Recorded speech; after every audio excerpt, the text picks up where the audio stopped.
नहमदुहु व नसल्ली अला रसूलिहिल करीम औज़ु बिल्लाहि मिनश शैतानिर रजीम बिस्मिल्लाहिर रहमानिर रहीम। मोहतरम मुकर्रम सामीन अस्सलाम वालेकुम। आज मैं ख़त्म नबूवत पर और मसला कादियानियत पर बात करूँगा। अल्हम्दुलिल्लाह मेरी बात पसंद फरमाएंगे। तो कुरान पाक में अल्लाह पाक का इरशाद ग्रामी है, वलाकिन रसूलुल्लाह व ख़ातमुन नबिय्यीन, और आप अल्लाह ताला के रसूल हैं और आखिरी नबी हैं। आपसे मुराद ख़ातमुन नबिय्यीन हज़रत मोहम्मद सल्लल्लाहु अलैहि वसल्लम है। इसी तरह आप सल्लल्लाहु अलैहि वसल्लम की ख़त्म नबूवत के बारे में 40 हदीसें मुबारक हैं, 40। तो उनमें से मैं आपको एक दो सुना देता हूँ। मसलन आप सल्लल्लाहु अलैहि वसल्लम ने फरमाया, अना ख़ातमुन नबिय्यीन ला नबिय्य बादी, यानी मैं आखिरी नबी हूँ, मेरे बाद कोई नबी नहीं। फिर आप सल्लल्लाहु अलैहि वसल्लम ने फरमाया, अना आखिरुल अंबिया व अंतुम आखिरुल उम्म, कि मैं अंबिया में से आखिरी नबी हूँ और तुम आखिरी उम्मत हो। फिर आप सल्लल्लाहु अलैहि वसल्लम ने फरमाया, अना आकिब, मैं आकिब हूँ। आकिब का मतलब है ऐसा नबी जिसके बाद कोई नबी कभी नहीं आता, और वो आकिब आप हैं। बस नबूवत ख़त्म हो गई। अब इन्होंने ये जो मरज़ई हैं, इन्होंने लोच तला हुआ इन्होंने लोच तला हुआ है, और इन्होंने अंग्रेज़ों के कहने पर जो है ना, इनके जो झूठे नबी ने दावे नबूवत किया और उन्हें फतवा चाहिए था। इसने फतवा भी लिख दिया कि जिहाद के ख़िलाफ़, कि जिहाद जो है वो फ़र्ज़ नहीं है, अब जो कि गलत फतवा है। और अब इनके बंदे जो है ना, आपके भी इल्म में है कि इनको मुर्तद काफिर दायरा इस्लाम से खारिज करार दिया जा चुका है। 4 बार करार दिया गया, 4 बार। 1932 में नवाब सादिक की अदालत ने करार दिया, जज अकबर हाशमी था। 1974 में हमारी कौमी असम्बली ने इन्हें काफिर करार दिया और मुर्तद करार दिया, और दोनों तरफ से दलाइल सुनने के बाद।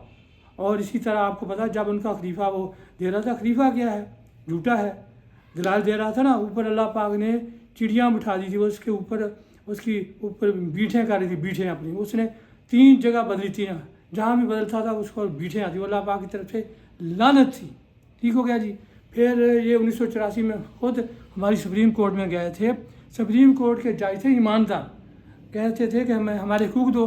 वो कह रहे हैं कि तुम्हारे हकूक़ कैसे, तुमने तो उल्टा हमारे नबी अकरम ख़ातमुन नबिय्यीन हज़रत मोहम्मद सल्लल्लाहु अलैहि वसल्लम की ख़त्म नबूवत पर जो है वो डाका डाला हुआ है। और उन्होंने मना कर दिया, खबरदार शायर इस्लाम पर अमल नहीं करना, अपने नाम मुसलमानों वाले नहीं रखने, और हमारी मस्जिद के मुशाबे मस्जिद नहीं बनानी, और कुर्बानी नहीं देनी, रोज़े नहीं रखने। ये सब उन्हें उनके इल्म में था, उन्हें मना किया गया था। और तबलीग इस्लाम नहीं करनी, अपना प्लीज़ हाथ हमारे कुरान मजीद को नहीं लगाना। लेकिन ये बात ही नहीं आ रहे, और आइन में भी लिखा हुआ है, अदालत का भी फैसला है। अब हमारी हुकूमतें इतनी कमज़ोरी क्यों दिखा रही हैं कि जो भी हुकूमत आती है इनके फेवर में चली जाती है। ये तो उल्टा आप सल्लम की ख़त्म नबूवत पर डाका डालने वाली बात है।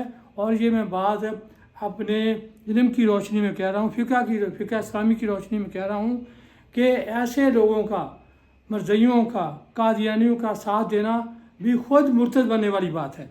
तो ये ऐसे नहीं छूट जाएंगे। आपको पता है, हमारा एक गवर्नर जनरल था ग़ुलाम मोहम्मद, तो मौलाना अबुल आला मौलवी साहब ने किताब लिखी थी फितना कादियानियत, तो उस पर हंगामे फूट पड़े थे।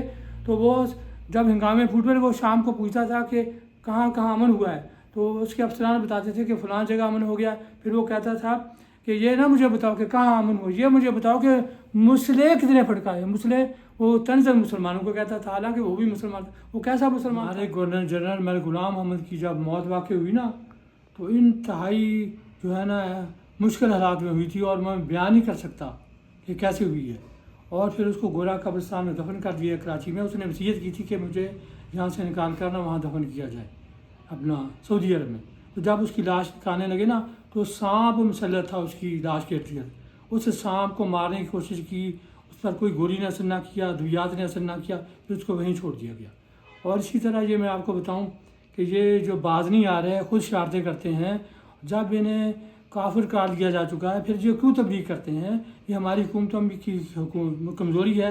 और सबसे बड़ी बात ये भी हमारे सामने है, और हम अच्छी तरह जानते हैं कि ये अपनी ख़ातिन को इस्तेमाल करते हैं, अपनी लड़कियों को इस्तेमाल करते हैं इसके लिए। और ये रेंट पर या ऐसे ही लड़कियाँ लेते हैं, तो उससे ये मुसलमानों को ख़राब कर रहे हैं, हर जगह ऐसे कर रहे हैं। और जब इनका नबी ने जिहाद के ख़िलाफ़ फतवा जारी किया हुआ है, तो इनका फ़ौज में क्या काम?